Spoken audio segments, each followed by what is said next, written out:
overpressure on a lake. Can a lake be overpressured? And my simple answer to that is no. It's impossible to overpressure a lake, but you can pressure a lake. On a larger body of water, it takes a lot more anglers to create the feeling of pressure or even overpressure. And on a smaller body of water, it takes fewer. That's just common sense. If the lake's 100 acres and you have 500-acre anglers on there, man, those fish are going to be extremely educated. I mean, that like might even be fished out of all keepable fish. But let's set aside that issue and just talk about the issue of how to catch fish on these overpressured lakes. On overpressured lakes, there are a few things you can do that you may be able to catch some of these educated fish. Fish become educated after they've been hooked. If you hook a fish, its memory may not be that long, but it starts to learn eventually. And sometimes these larger fish to get off, they've learned not to take that bait. And there are a few different ways you can get around this. One thing you can do is just change up a little bit.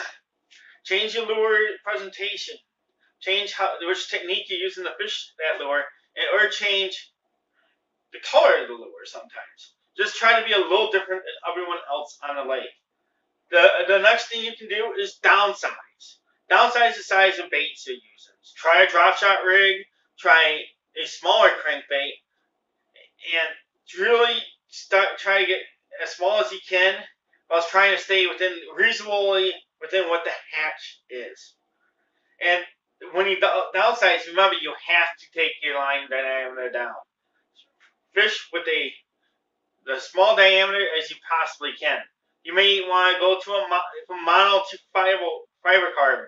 You may want to do multiple different things you can do to hide that line, which will make you more successful.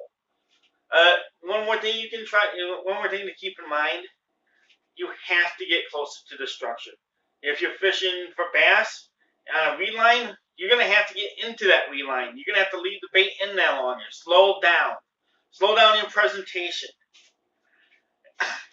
Slow down as far as you possibly can while still being able to maintain the pressure. If you're throwing a drop shot rig and just say you're using a leech on it, you might have to sit by that log and jiggle it around.